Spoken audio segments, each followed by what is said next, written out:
పరిస్థితి వచ్చింది. అందుకే నేను ఒకే మాట చెప్పాను, ఈ మాటకు కట్టుబడి ఉన్నా. ఎవడైనా సరే సోషల్ మీడియాలో క్యారెక్టర్ అసాసినేషన్ చేస్తే అదే చివరి రోజుగా మీకుంటుందని హెచ్చరిస్తున్నా. గౌరవప్రదంగా బతకనియండి. సమాజంలో మీకు చేతనైతే విలువలు నేర్పించండి. మీకు చేతనైతే సమాజ హితం కోసం పనిచేయండి. ఆదాయం పెంచండి. ఆరోగ్యాన్ని పెంచడానికి పనిచేయండి. లేకపోతే చేత కాకపోతే ఇంట్లో పడుకోండి. పిల్లలకు నేరాలు నేర్పించండి. రౌడీజం నేర్పించద్దండి. ఇది మంచి పద్ధతి కాదని కూడా హెచ్చరిస్తున్నా. నేను చాలా ఏళ్ళు చూసా. ఒకసారి నేనే మోసపోయా.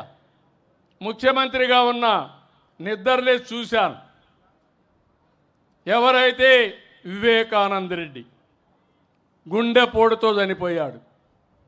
నేను అనుకున్న పాపం మన ప్రత్యర్థి ఆయన గుండెపోటు చనిపోయాడు అని అనుకున్నాను. అనుకుంటే అది గుండెపోటు కాదు, గొడ్డలి వేటు.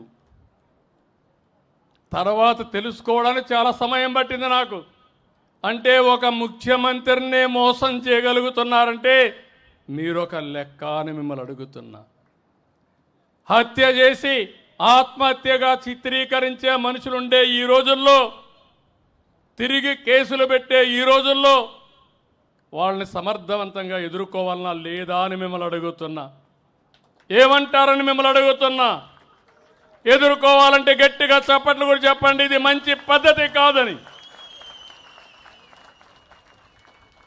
ఇది అడిగితే మా మీద ఇష్టానుసారంగా మాట్లాడతారు, క్యారెక్టర్ అసాసినేషన్ చేస్తారు.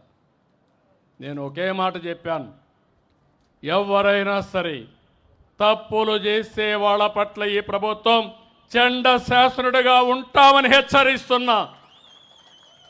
మంచి చేయండి. నిన్న కూడా